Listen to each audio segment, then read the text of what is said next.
ఆ, దేవుని వాక్యంలోకి వెళ్ళే ముందు మొదటి కొరింథీ రాసిన పత్రిక మనం ధ్యానం చేస్తున్నాం, అంతే కదా. ఆ, అందులో 9వ అధ్యాయంలో మనం ధ్యానం చేస్తున్నాం. 16 నుంచి 18, 16 వచనం నుంచి మనం ధ్యానం చేయబోతున్నాం. ఈ మొదటి కొరింథీలు రాసిన పత్రిక ఈ 9వ అధ్యాయంలో చాలా విషయాలు చెబుతూ ఇక్కడ సువార్తలోకి వచ్చారు. సువార్త చెప్పడం అనేది దేవుని పిల్లలకి అది మ్యాండిటరీ, అది కంపల్సరీ, అది బాధ్యత. సువార్త చెప్పకపోతే నాకు శ్రమ.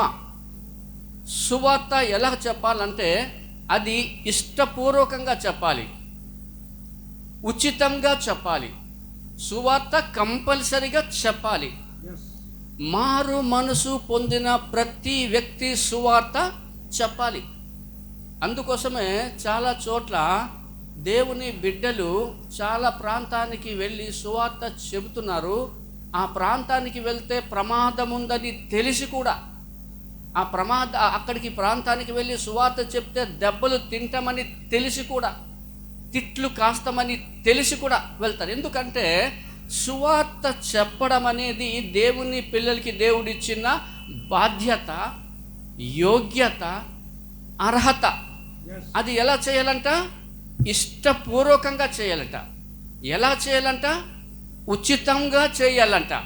దేవుని పిల్లలు సువార్త చెప్పాలి. మనకి ఒక ఆలోచన వస్తుంది, అన్న సువార్త చెప్పడం నాకు రాదు కదా, సువార్త చెప్పడం నాకు రాదు కదా అంటారు చాలామంది. లేదు, సువార్త నీకు చెప్పడం వచ్చినా రాకపోయినా, సువార్త దండయాత్రకు వెళ్తారు చూడండి, వాళ్ళందరూ స్పీకర్స్ ఏం కాదు, వాళ్ళందరూ ప్రకటించే వాళ్ళు కాదు, ప్రకటించే వారికి సహాయం చేసేవారు, ప్రకటించే వారికి సహాయం చేసేవారు. అందుకోసమే FMPB అనే ఒక సంస్థ ఉంది, ఫ్రెండ్స్ మిషనరీ ప్రేయర్ బ్యాండ్ అని. ఆ సంస్థలు ఏమంటారంటే, నీకు వీలు పడితే, నీకు సమయం దొరికితే వెళ్ళు, ఫీల్డ్కి వెళ్ళు. మిషనరీకి వెళ్తావా, పాస్టర్కి వెళ్తావా, లేకపోతే ఇవాంజలిస్ట్కి వెళ్తావా, లేకపోతే మామూలు బిలీవర్కి వెళ్తావా, నీ ఇష్టమే. నీకు వీలైతే, నీ చేత అయితే నువ్వు వెళ్ళు, వెళ్ళలేకపోతే నువ్వు పంపించు, ఒకరిని వెళ్ళేవారిని పంపించు. దేవుని పరిచర్య చేయడానికి, దేవుని సేవ చేయడానికి మార్గాలు చాలా ఉన్నాయి. డైరెక్ట్గా దేవుని వాక్యం చెప్పవచ్చు, దేవుని వాక్యాన్ని డైరెక్ట్గా చెప్పవచ్చు, దేవుని యొక్క పరిచర్యని డైరెక్ట్గా చేయవచ్చు. మనకి వీలు పడకపోతే చేసేవారికి, వెళ్ళేవారికి పంపించాలి, చేసేవాళ్ళకి సపోర్ట్ చేయాలి. ఈ సపోర్ట్ చేసే విషయంలో అతి శ్రేష్టమైనది, దేవునికి ఇష్టమైనది, దేవుడు అంగీకరించేది ఏంటంటే, మొట్టమొదటిసారిగా ఆ పరిచర్య నిమిత్తం ప్రార్థన చేసేవాళ్ళు కావాలి. దేవుని పరిచర్య కోసం ప్రార్థన చేసేవాళ్ళు ఉంటే వాళ్ళు పరిచర్య చేసినట్టే. బిల్లీ గ్రాహం గారి మీరు పేరు విని ఉంటారు. బిల్లీ గ్రాహం గారి, ఆయన ప్రపంచంలోనే నెంబర్ 1 సువార్తకుడు అని పేరు పొందాడు. ఆయన సువార్త ఎలా చేసేవారంటే, ఒక దేశం నుంచి ఇంకొక దేశానికి వెళ్ళాలంటే ఇలాంటి విశ్వాసుల్ని పిలిచి, నేను వచ్చే వరకు మీరు ప్రార్థన చేయండి అనేవారు. ఆయన ప్రార్థన చేసి విశ్వాసులకి అప్పచెప్పి అది వెళ్ళిపోతే, ఆ 3 రోజులు 4 రోజుల తర్వాత వస్తే, ఆయన వచ్చే వరకు సంఘ బిడ్డలు గొలుసు ప్రార్థన చేసేవారు. అట్నుంచి వచ్చిన తర్వాత ఆయన ప్రార్థన చేసి ఆమెన్ అన్న తర్వాత ఆ రోజు ప్రార్థన అయింది. అందుకోసమే బిల్లీ గ్రాహం గారు పరిచర్య చేసినప్పుడు, వాక్యము పరిచర్య చేసినప్పుడు, ఒక్క మెసేజ్ ఇస్తే చాలు వేల మంది మారు మనసు పొందేవారు. దేవుని పరిచర్య చేయడానికి ఇది ఒక మార్గం, దేవుడు ఇచ్చిన మార్గం. అది ఒకటో మార్గం. రెండవది, దేవుని పరిచర్య చేసినప్పుడు అవకాశము దొరికితే ఆర్థిక సహాయం చేయడం. వెళ్ళు లేక వెళ్ళేవారిని పంపించు, పరిచర్య చేయు లేక పరిచర్య చేసేవారికి సపోర్ట్ చేయి, ఆర్థికంగా సపోర్ట్ చేయి. నాకు ఒక 3 మిషనరీస్ ఉన్నారు. ఒక మిషనరీస్ 3 నాకు స్నేహితులు. వాళ్ళు నాకు ఫోన్లు చేస్తారు, నాతో టచ్లో ఉంటారు, కష్ట సుఖాలు నాకు చెప్తా ఉంటారు. చెప్తా ఉన్నప్పుడు నాకు చేతనైతే నాకు ఏమైనా అవకాశం ఉంటే వాళ్ళకి నేను ఫైనాన్షియల్గా కూడా తీసేస్తూ ఉంటాను. దేవుణ్ణి పరిచయ ఫీల్డ్లోకి, మిషనరీ ఫీల్డ్లోకి నేను వెళ్ళాను, నా వలన కాదు. నేను వెళ్ళే వారికి సపోర్ట్ చేయాలని దేవుడు కోరుకుంటున్నాడు. సంఘము పరిచర్య చేసేటప్పుడు సంఘానికి ఎవరైతే ఆర్థిక సపోర్ట్ చేస్తారో, ఒకటి ప్రార్థన, రెండవది ఆర్థిక సపోర్టు. నేను అప్పు చేసి ఏదేదో చేసిమని నేను చెప్పట్లా. నీ చేత అయినప్పుడు, నీకు అవకాశం దొరికినప్పుడు నువ్వు ఆర్థికంగా పరిచర్యకి సపోర్ట్ చేస్తే నువ్వు దేవుని పరిచర్య చేసినట్లే. మూడవది దేవుని పరిచర్య చేయడం ఏంటంటే వాక్యం చెప్పడమే కాదు, ఆర్థికంగా సపోర్ట్ చేయడమే కాదు, ప్రార్థన చేయడం కాదు. ఇంకొకటి ఏంటంటే పరిచర్య చేసినప్పుడు పక్కనే ఉండి సపోర్ట్ చేయాలి. పౌలు గారు వాక్య పరిచర్య చేసడానికి వెళ్ళినప్పుడు తిమోతి, తీతు, అరిస్తార్కు, సైలసు చాలామంది వచ్చేసి ఆయన బట్టలు కూడా ఉతికిన సందర్భాలు ఉన్నాయమ్మా. దేవుని సేవకుడికి తోడ్పాటుగా ఉండాలి, ఫిజికల్ అరేంజ్మెంట్లో సహాయము చేయాలి. ఇప్పుడు పౌలు పరిచర్య చేసినప్పుడు ఆడవాళ్ళు కూడా ఏం చేసేవారంటే వంట గింట అన్ని చేసేవారు. యవోదియా, సుంటికే, మీరు ఫిలిప్పు రాసిన పత్రికలు కనబడతారు. వాళ్ళ పేర్లు జీవ గ్రంథంలో కూడా రాయబడి ఉందంటాడు ఆయన పౌలు. వాళ్ళు ప్రభు కోసం బాగా ప్రయాసపడ్డారని అంటారు. అర్థమైందండి? దేవుని పరిచర్య చేసినప్పుడు ఫిజికల్గా కూడా సహాయం చేస్తారు, సపోర్ట్గా ఉంటారు. దేవుని పరిచర్య చేసే వాళ్ళ టీంకి సహాయకులుగా ఉంటారు. వంట చేసే విషయంలో కానివ్వండి, లేకపోతే ఏదైనా అందించే విషయంలో కానీ అన్నిట్లో సపోర్ట్ ఉంటారు. యేసు ప్రభు వారి టైంలో కూడా అంతేనమ్మా. యోహన్న, సుసన్న, మగ్దలేనే మరియా, వీళ్ళు కూజ భార్య కదా, వీళ్ళందరూ ఉన్నారు చూడండి. వీళ్ళందరూ ఏం చేసేవారంటే యేసు ప్రభు వారి యొక్క టీము వచ్చినప్పుడు వాళ్ళ దగ్గర ఉండే డబ్బులతో, వాళ్ళు ఏదైతే కలిగి ఉంటే దాంతో వంట చేసుకొని పెట్టేవారు. దేవుణ్ణి పరిచర్య చేయడానికి ప్రార్థన చేయటం ఒకటి, ఆర్థికంగా సపోర్ట్ చేయడం ఒకటి, దేవుని పరిచర్య చేయడానికి ఫిజికల్ అరేంజ్మెంట్ చేయడం ఒకటి.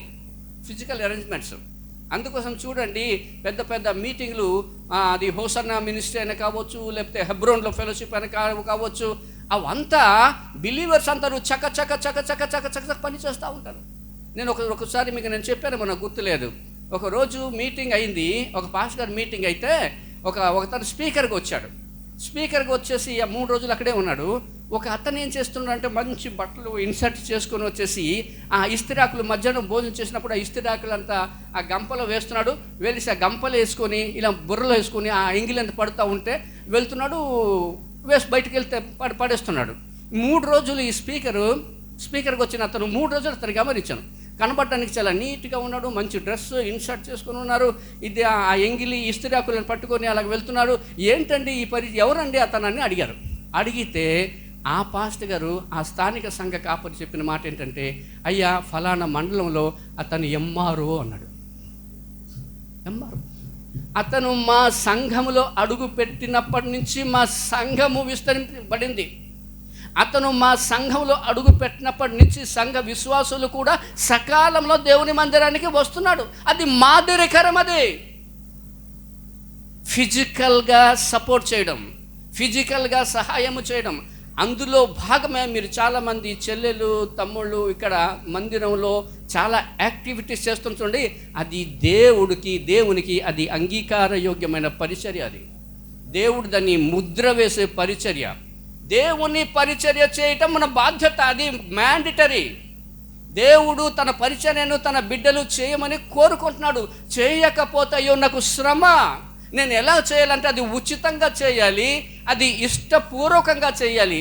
ఎవరు మెప్పు పొందడానికి కాదు, ఎవరు తిడతారని కాదు, ఎవరు కామెంట్ చేస్తారని కాదు. ఇది దేవుని పరిచయం, నేను చేయాలి, ఇది నా బాధ్యత అని ఎవరైతే చేస్తారో వాళ్ళకి బహుమానం, అది వాళ్ళకి ఆశీర్వాదకరం. పౌలుకు ఏదైతే హక్కులు ఉన్నాయో, పౌలుకి ఏదైతే స్వేచ్ఛ ఉన్నదో, ఆ హక్కులు ఆ స్వేచ్ఛ అంతా సంఘ బిడ్డల కోసం అతను కోల్పోవడానికి ఇష్టపడిపోయాడు. ఒకరిని ప్రభువులోకి తీసుకురావడానికి అతని హక్కుని పక్కన పెట్టేశాడు. ఒక ఆత్మని ప్రభువులోకి తీసుకురావడానికి తన స్వేచ్ఛ తనకి గుర్తుకు రాలా, తన హక్కు తనకి గుర్తుకు రాలా. ఏ విధము చేతనైనను ఏ విధము చేతనైనాను కొంతమందినైనా సరే ప్రభువులోనికి తీసుకురావడానికి తన సర్వ హక్కుల్ని కోల్పోయాడు. ఎలాగంటే ధర్మశాస్త్రం బాగా తెలిసినోడు ఉన్నాడు అనుకోండి, ఆయన దగ్గరికి వెళ్ళేసి, మీకు తెలుసా పౌలు ధర్మశాస్త్రంలో పండితుడు, గమలీయేలు దగ్గర ఆయన నేర్చుకున్నాడు. ఆయన చాలా మేధావి. మీకు చెప్పాను, అతని మేధస్సుని బట్టియే అతనికి సన్హెడ్రిన్లో సభ్యత్వం ఇచ్చారు. అతని అపర మేధావి.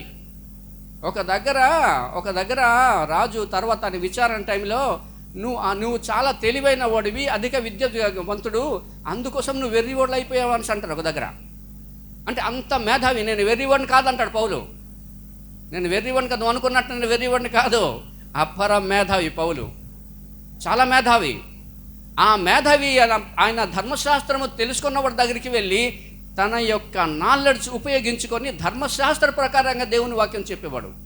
ధర్మశాస్త్రం లేని వాళ్ళ దగ్గరికి వెళ్ళి ధర్మశాస్త్రం గురించి మాట్లాడితే అతను హర్ట్ అవుతాడని, అతను పాండిత్యము చూపిస్తే హర్ట్ అవుతాడని, తమ్ముడా మనము పరలోక రాజ్యానికి వెళ్ళాలంటే ధర్మశాస్త్రం మనకి అవసరం లేదు తమ్ముడా, సున్నతి ఈ సాంప్రదాయ ఆచారాలు మనకు అవసరం లేదు తమ్ముడా, యేసు ప్రభుని నమ్ముకుంటే చాలు తమ్ముడా అంటే, ఆ వ్యక్తి పౌలు యొక్క మాటకి ఆకర్షితుడా యేసు ప్రభుని నమ్ముకునేవాడు. బలహీనుడు కొత్త వ్యక్తి వచ్చాడనుకో, తమ్ముడా నేను కూడా నీలాంటి వాడిని తమ్ముడా, నీలాంటి వాడు బలహీనుడే, నేను నీకంటే మేధావి కాదు, నీకంటే టాలెంట్స్ ఉన్న వ్యక్తి కాదు, నీలాంటి వాడినే.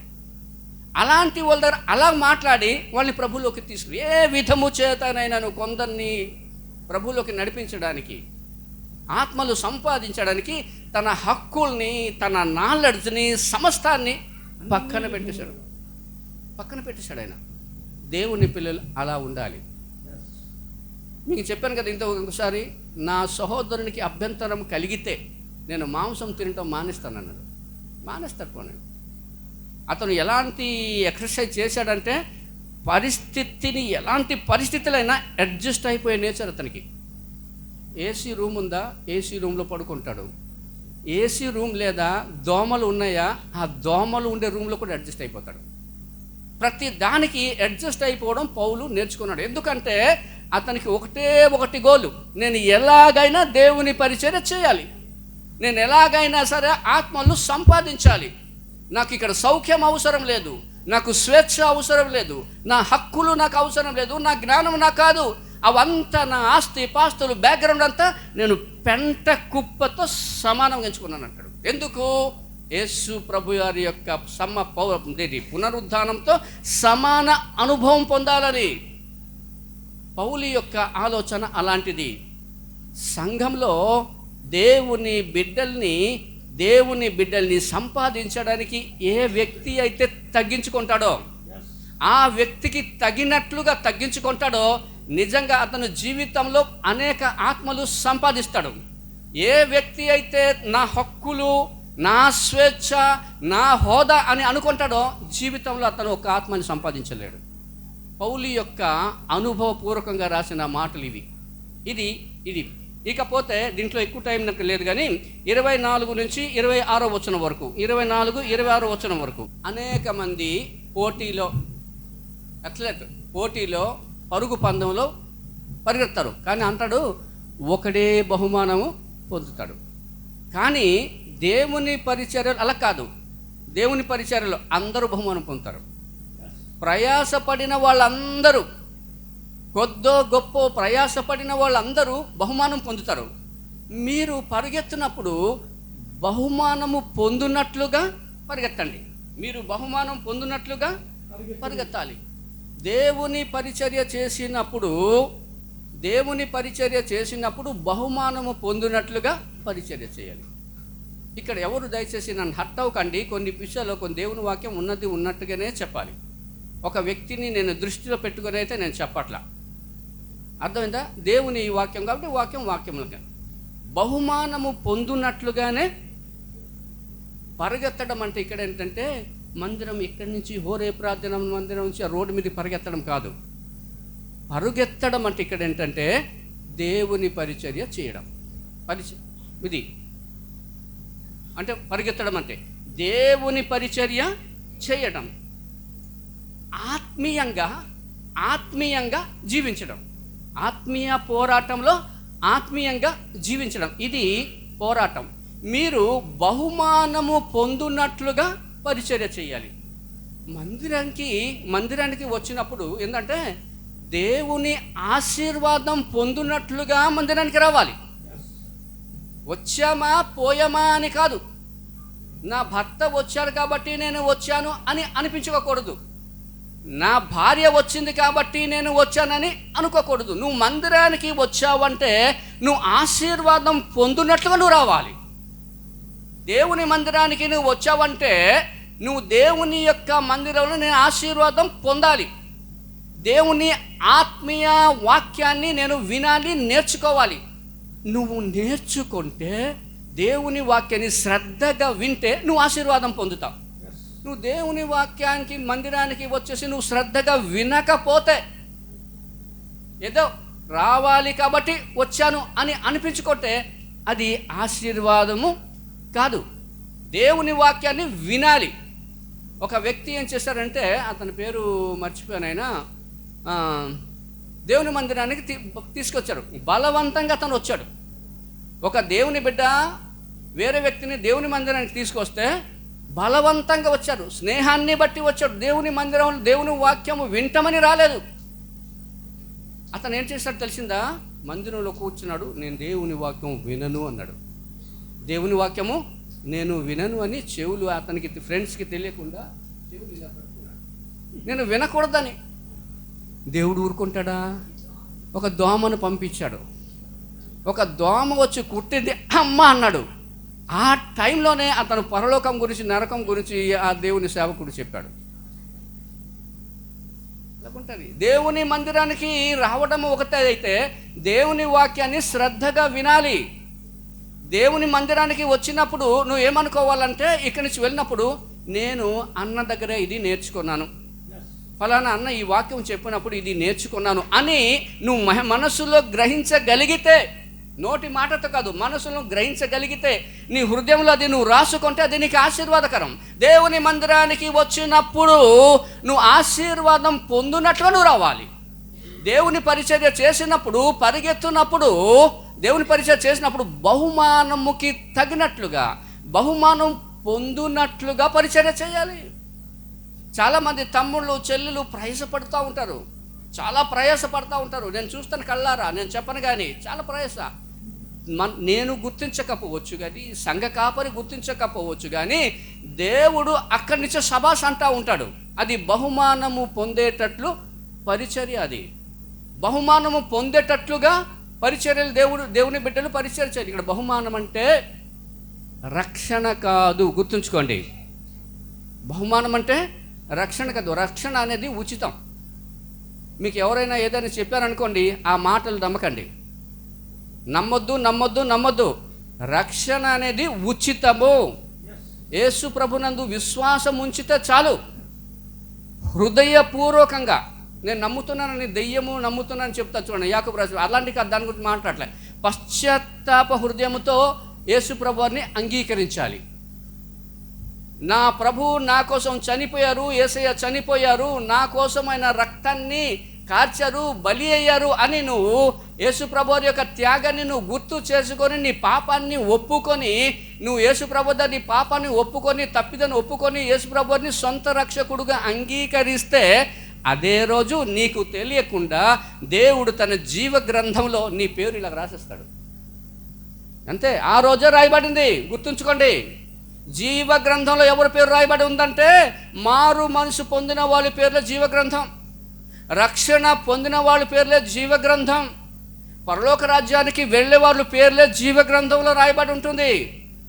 అది మర్చిపోవద్దు. రక్షణ అనేది ఉచితం. హృదయపూర్వకంగా యేసు ప్రభువుని అంగీకరిస్తే నీకు రక్షణ, అది ఉచితం. అది బహుమానం అలా కాదు. నువ్వు చేసిన పనులను బట్టి, నువ్వు చేసిన ప్రయాసను బట్టి నీకు బహుమానం ఉంటుంది. జీవ కిరీటము, నీతి కిరీటము, మహిమ కిరీటము, అతిశయ కిరీటం, ఇవన్నీ బహుమానాలు. ఎవరికిది? ప్రయాసపడిన వాళ్ళకి. ప్రయాసకి తగినట్లుగా బహుమానము పొందేటట్లుగా మనం ప్రయాసపడాలి. కానీ ఎప్పుడు బహుమానం రాదంటే ఎవరి కోసమో పరిచర్య చేస్తే, ఏ పాస్టర్ గురించి పరిచర్య చేస్తే, ఏ దేవకుమారన్న గురించి పరిచర్య చేస్తే దానికి బహుమానం రాదు. కానీ యేసయ్య గురించి ప్రార్థన చేస్తే బహుమానం. అది నీకోసం ప్రాణం పెట్టిన యేసయ్య కోసం నువ్వు పరిచర్య చేస్తే, దేవుని సేవ చేస్తే నీకు బహుమానం. అది ఈ కిరీటాలు ఎవరికి ఏ కిరీటం రావాలో వారికి ఆ కిరీటాలు ఇవ్వడం జరుగుతుంది. ఇది కిరీటకు సంబంధించి. ఇది ఎలా పరిచర్య చేయాలంటే ఇక్కడ రాయబడి ఉంది చూడండి. హెబ్రీయులకు రాసిన పత్రిక 12వ అధ్యాయం 2వ వచనం. ఓపికతో పరిగెత్తాలి. పరిచర్య ఎలా చేయాలంటమా? ఓపికతో పరిచర్యాలి. నేను నెల రోజుల నుంచి నేను పరిచర్య చేస్తున్నాను, ఇంత కష్టపడుతున్నాను, పరిచర్య చేస్తున్నాను, నాకే బహుమానం కనబట్టలేదు, ఏ ఆశీర్వాదం నాకు కనబట్టలేదని అనకూడదు. ఓపికగా తగిన టైంలో దేవుడు ఆశీర్వదిస్తాడని నమ్ముకొని ఓపికగా పరిచర్య చేయాలి. ఇంకా ఎలా పరిగెత్తాలంట? ఇక్కడ తిమోతికి రాసిన పత్రిక మీరు చెప్పకండి, కడ ముట్టించే వరకు పరిచర్య చేయాలి. ప్రాణము ఉన్నంత వరకు పరిచర్య. కడముట్టించడం అంటే ప్రాణము ఉన్నంత వరకు పరిచర్య. మన ఏసన్న గారు అలాగే అనేవారు. ఏసన్న, అన్నా నువ్వు హెల్త్ బాగాలేదన్నా, నువ్వు పరిచర్య కొద్దిగా సెలవు తీసుకోన్నా, పరిచర్య కొద్దిగా ఆపన్నా అంటే ఏసన్న గారు సన్నగా అయిపోయారు. సన్నగా అయిపోతే నీ పరిచర్య కొద్దిగా ఆపన్నా, డాక్టర్లు కూడా అన్నారు నీ పరిచర్య కొద్దిగా ఆపండి, మరి ఎక్కువ మాట్లాడకూడదంటే ఊపిరి ఉన్నంత వరకు పరిచర్య చేస్తున్నాడు. దైవజనులు వాళ్ళు, దైవజనులు వాళ్ళు, దేవుని పిల్లలు అప్పటి వరకు ఓపికగా పరిచర్య చేయాలి. దేవుని ఆశీర్వాదం పొందడానికి, దేవుని బహుమానం పొందడానికి అది కడ ముట్టించే వరకు, ప్రాణం ఉన్నంత వరకు దేవుని పరిచర్య చేయాలి. ఓపికగా పరిచర్య చేయాలి. దేవుని పరిచర్య చేసినప్పుడు ఇక్కడే చూడండి 25వ వచనంలో, ఈ కొరింథీయులకు రాసిన పత్రిక 25వ వచనంలో, అన్ని విషయములో మితముగా ఉండాలి. పరిచర్య చేసినప్పుడు కొంతమంది లోడ అవుతుంటారు, మాట్లాడుతుంటారు. ఎవరు హృదయం గాయం అవుతుందా తెలీదు, అర్థం చేసుకోరు. ఎవరు దుఃఖపడుతున్నారో అర్థం చేసుకోరు. ఏదేదో మాట్లాడుకొని వెళ్ళిపోతూ ఉంటారు. మితముగా ఉండాలి. ఫుడ్ మితముగా భోంచేయాలి. భోజనం చేయొద్దని నేను చెప్పట్లేదమ్మా, దేవుడు ఇచ్చారనేసి కేజీ చికెన్ తినవద్దని నా ఆలోచన, అంతే. కేజీ మటన్ తినేవద్దని నా ఆలోచన. తిను, ఎప్పుడు జీర్ణశక్తి ఉంటే తిను. శక్తి లేకుండా దేవుడు నాకు ఇచ్చాడని, ప్రభువా నీకు స్తోత్రం అని తినేస్తే ఏమవుతుంది? అదే అవుతుంది. మితముగా ఉండాలి. పరిగెత్తేవాడు మితంగా ఉంటాడమ్మా. రన్నింగ్ చేసేవాడు చూడు, ఇంత పీక అంత తినేసి పరిగెత్తడు. మితంగా ఉంటుంది, డిసిప్లైన్ ఉంటుంది వాళ్ళకి. మితముగా ఉండాలి. పరిచర్య చేసినప్పుడు, దేవుని సేవ చేసినప్పుడు చాలా జాగ్రత్తగా, అన్నిట్లో మాట్లాడినప్పుడు మితముగా మాట్లాడాలి. ఆలోచన చేసినప్పుడు చాలా జాగ్రత్తగా ఆలోచన చేయాలి. దేవుని సేవ చేసినప్పుడు అన్నిట్లో చాలా జాగ్రత్తగా మితముగా ఉండాలి. టూ మచ్ దేనికి అవ్వకూడదు. అన్నీ నేనే చేయాలి, మందిరంలో నేను నన్నే గుర్తించాలి అనేసి అని కాదు. వేరే వాళ్ళకి అవకాశం కూడా ఇవ్వాలి. వేరే వాళ్ళకి అవకాశాలు కూడా ఇవ్వాలి. చెల్లి నువ్వు చేయి, నీకు ఇంట్రెస్ట్ చేయి, ఎంకరేజ్ చేయి. తమ్ముడా నువ్వు చేస్తున్నావు చేయి, ఎంకరేజ్ చేయి. అన్నీ నేనే చేస్తాను అనొద్దు. నువ్వు మితంగా ఉండడమే మంచిది. దేవుడు నీకు ఏ పని చేయమన్నారో అదే నువ్వు చేయాలి. సంఘంలో నీకు ఏదైతే పని కట్టబడినదో అదే నువ్వు చేయి. వేరే పని వాళ్ళను చేయకూడదు. అది దేవుని పరిచర్య. ఇందులో ఇంకొకటి ఏమంటారంటే గురి యొద్దకే గురి చూచి పరిగెత్తాలి. విశ్వాసకి గురి ఉండాలి. విశ్వాసకి గురి ఉండాలి. ఎలా గురి ఉండాలి తెలిసిందా? ఈ సంవత్సరము ఇన్ని ఆత్మలు నేను రక్షించుకుంటాను, ప్రభువులోకి నడిపిస్తుంటే అదొక గురి. గురి అమ్మ. చాలామంది అలాగే చేస్తారు. గొప్ప గొప్ప దేవుని బిడ్డలు ఏం చేస్తారంటే గురి చేస్తారు, గురి కలిగి ఉంటారు. ఆ చెల్లిని ఆ తమ్ముళ్ళని నేను ప్రభువులోకి నడిపించాలని ఆ చెల్లిని ఆ తమ్ముడు కోసమని డబ్బులు కూడా ఖర్చు పెడతారు. ఆ తమ్ముడు ఆ చెల్లి కోసము నిత్యము ప్రార్థన చేస్తూ ఉంటారు. ఆ తమ్ముడు ఆ చెల్లిని మందిరానికి నడిపిస్తూ ఉంటారు. ఏ విధంగా అయినా సరే ఆ తమ్ముడు ఆ చెల్లి దేవుని మందిరంలోకి వచ్చేయాలి. ఏ విధము చేతనైనా వాళ్ళు మారు మనసు పొందాలి. అది గురి కలిగి పరిచర్య చేయడం. సంఘము గురి కలిగి పరిచర్య చేయడం. గాలికి కొట్టినట్లు పరిచర్య కాదు మన పరిచర్య. ఒక గురి ఉండాలి, ఒక గురి కలిగి పరిచర్య చేయాలి. అందుకోసమే పౌలు ఏం చేసేవాడు తెలిసిందా? నేను ఆ ప్రాంతానికి వెళ్తాను, అక్కడ పరిచర్య చేస్తారని ఒక నెల, 2 నెలలు, 3 నెలలు ఉండేవాడు. అక్కడికి వెళ్ళాడంటే ఒక మంచి సంఘం అక్కడ ఏర్పరచబడింది. మీరు చూడండి, ఆయన గురి లేకుండా ఆయన ఎక్కడ పరిచర్య లేదు. అంత గురి కలిగి ప్లానెడ్గా పరిచర్య చేసేవాడు. అది దేవుని పిల్లలు అది కలిగి ఉండాలి. ఇకపోతే 27వ వచనం, గాలిని కొట్టినట్టు నేను పోట్లాడుటలేదు, గాలి ఒకవేళ ఇతరులకు ప్రకటించిన తర్వాత నేనే భ్రష్టునైపోదునేమోనని నా శరీరమును నలుగగొట్టి దానిని లోపరుచుకొనుచున్నాను. ఒక పెద్ద రాయి తీసుకునేవాడు, ఒక సుత్తి తీసుకునేవాడు, దబా దబా దబా దబా కొట్టుకునేవాడు అని అనుకుంటున్నారా మీరు? కాదు. నలుగొట్టుకోవడం అంటే కొట్టుకోవడం కాదు. ఇక్కడ నలుగుగొట్టుకోవడం ఏంటంటే డిసిప్లిన్. నా శరీరాన్ని డిసిప్లిన్ చేసుకుంటున్నాను. డిసిప్లిన్. నేను భీమిలిపట్నంలో కొద్ది కాలము ఒక కాలేజీలో కాంట్రాక్ట్ బేసిస్ మీద పనిచేశాను.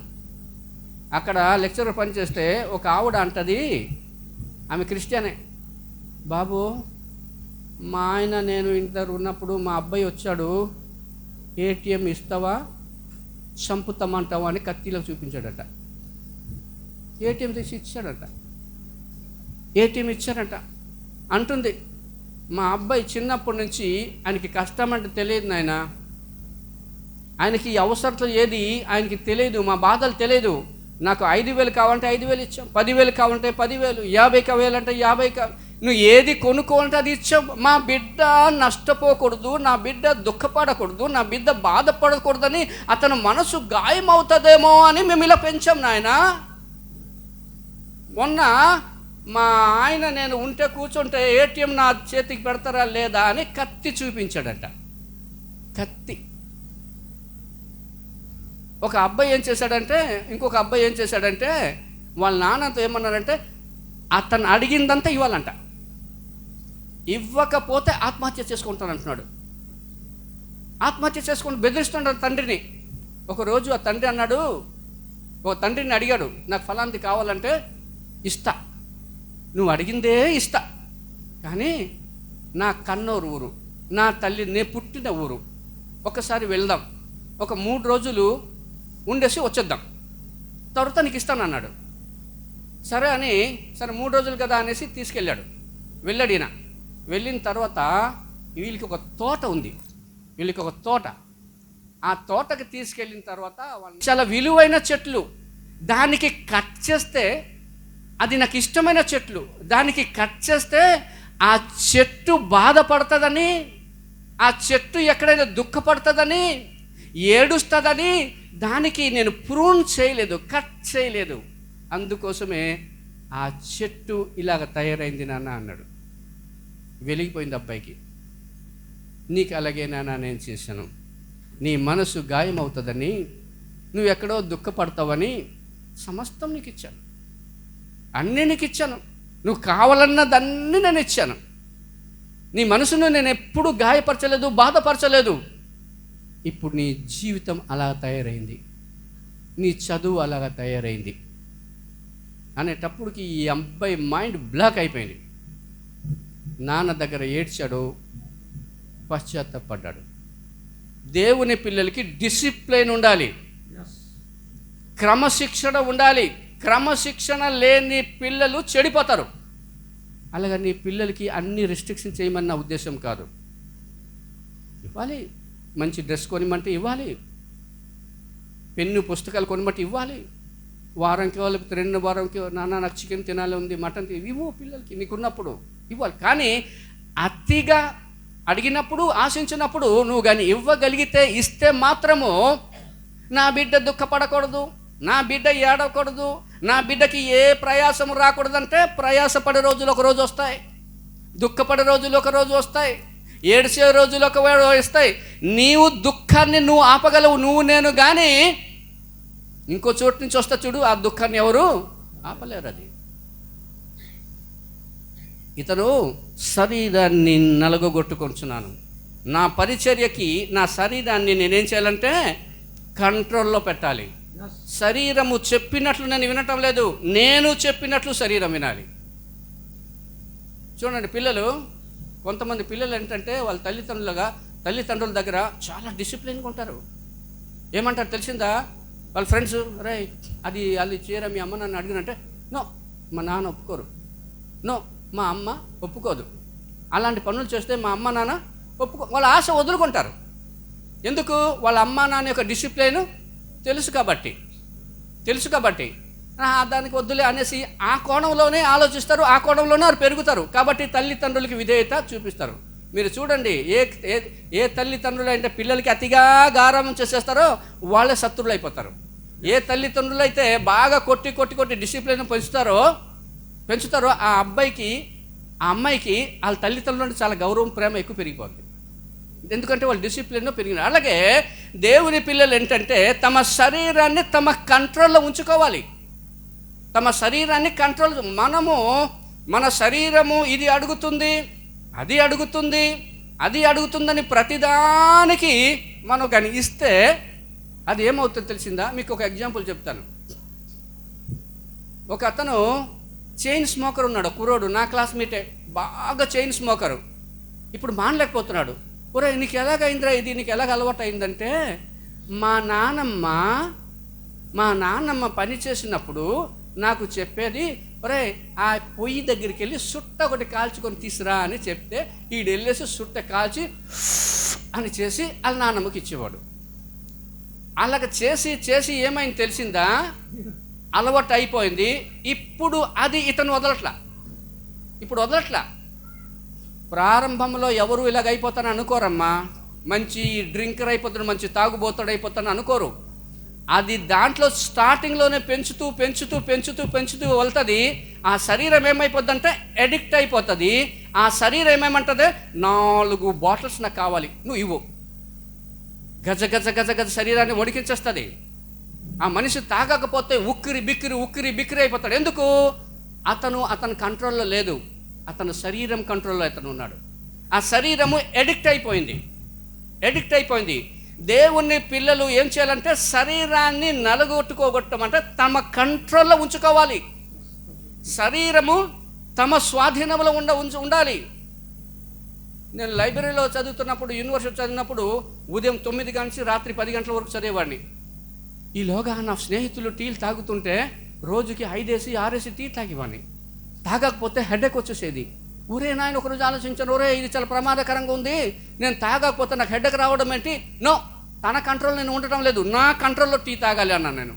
ఎందుకని మంచిదని టీ తాగడం మానేసి ఇప్పుడు నేను తాగను. మీరు చూడండి, ఎప్పుడో మధ్యాహ్నం పూట, అది కూడా మధ్యాహ్నం పూట అందరు తాగితే నేను తాగుతాను తప్ప నేను తాగను. కాఫీలు నేను తాగను, మా ఇంట్లో నేను తాగను. ఎప్పుడో స్నేహితులు కలిగినప్పుడు వాళ్ళు, ఎందుకంటే నా కంట్రోల్లో టీ ఉండాలి తప్ప టీ కంట్రోల్లో నేను ఉండకూడదు. నా పాయింట్ మీకు అర్థమవుతుందా? శరీరాన్ని నలగగొట్టుకొని లోపరుచుకోవడం అంటే శరీరం మన కంట్రోల్లో ఉండాలి. అమ్మ టీ తాగిన వాళ్ళు తాగొద్దని నేను చెప్పట్లేదమ్మా, మీరు దయచేసి నన్ను అర్థం చేసుకోండి. తాగండి అమ్మ, 10 టీలు మొత్తం తాకండి అమ్మా, 15 టీ తాగండి. ఎందుకంటే దానికి మీరు అలవాటు పడిపోయారు కదా. ఇప్పుడు తాగకపోతే మీ శరీరం ఒప్పుకోదు, మైగ్రేన్ పెయిన్ వచ్చేస్తుంది, హెడేక్ వచ్చేస్తుంది. దానికి ఒక రకంగా అలవాటు పడిపోయారు. ఆ అలవాటు పడకూడదంట నేను. పౌలు ఏం చేస్తానంటే నా శరీరము నా కంట్రోల్లో ఉండాలి, నేను లోపరుచుకొనుచున్నాను అంటాడు.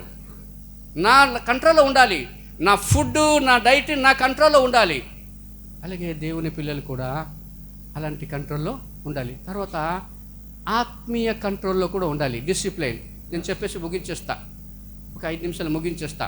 ఆత్మీయ కంట్రోల్ అంటే ఆత్మీయ అలవాటు అయిపోవాలి, మన శరీరము అలవాటు అయిపోవాలి. ఉదయం లేచిన వెంటనే ప్రార్థన చేయాలి. మోకాళ్ళు వేయలేని వాళ్ళు కుర్చీ మీద కూడా ప్రార్థన చేయవచ్చు. మోకాళ్ళు ఏమని నేను చెప్పట్లా. నువ్వు లేచిన వెంటనే అందులో ఆశీర్వాదం ఉందమ్మా. దేవుని సన్నిధిలో నువ్వు లేచిన వెంటనే భర్తతో మాట్లాడమని చెప్పట్లా, లేచిన వెంటనే పిల్లలతో మాట్లాడమని చెప్పట్లా, లేచిన వెంటనే ఫోన్ చూసి మాట్లాడమని చెప్పట్లా. లేచిన వెంటనే నీ ప్రభువు దగ్గర గుడ్ మార్నింగ్ చెప్పాలి, యేసయ్యతో మాట్లాడాలి, యేసయ్యతో మాట్లాడాలి. నీ శరీరాన్ని అలా అలవాటు చేసుకోవాలి. నువ్వు అలవాటు చేసుకోలేదనుకో, అదే టైంలో ఉదయం లేచిన వెంటనే ఒక ఫోన్ వస్తుంది, అదే టైంలో నీకు పని పడుతుంది, అదే టైంలో నీకు ఏదో వస్తుంది. నువ్వు అలవాటు చేసుకున్నావు అనుకో, ఏ ఫోన్లు నీకు రాదు, ఆ టైంలో ఏది నీకు రాదు. అది ప్రార్థన చేసుకునే అలవాటు. అలాగే దేవుని నేను చెప్పేది 5 నిమిషాలు ప్రార్థన చేయి. స్టార్టింగ్లో 5 నిమిషాలతో స్టార్ట్ చేయి. అందులో ఆశీర్వాదం ఉంది సుమా, ప్రార్థనలో ఆశీర్వాదం ఉంది సుమా, అది మర్చిపోవద్దు. 5 నిమిషాలు ప్రార్థన చేయి. కొంత రోజుల తర్వాత 10 నిమిషాలకి పెంచు, కొన్ని నిమిషం తర్వాత కొద్ది రోజుల తర్వాత 15 నిమిషాలకి, 20 నిమిషాలకి పెంచు. ఎందుకంటే నువ్వు ప్రార్థనలో అలవాటు పడుతూ ఉంటే నీకు ప్రార్థన అంశాలు కూడా వస్తూ ఉంటాయి.